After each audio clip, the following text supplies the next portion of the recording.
Hey everyone, welcome back. In this video, I'll show you how to fix the DNB payment not going through. First, check your internet connection and make sure that it is stable. A weak connection can interrupt the payment process. Next, check your account's balance and make sure that you have enough funds for the transactions. Then, confirm the recipient's account details are correct before sending the payment. Swipe up from the bottom of your screen, look for DNB, swipe it away, closing it completely.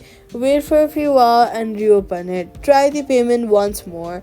Restart your phone if necessary. Also, make sure that the app is updated to the latest version. Head over to your App Store or your Play Store, search for DNB and update your app. If the payment still does not go through, wait for a few minutes and try again because there may be a temporary bank or server issue.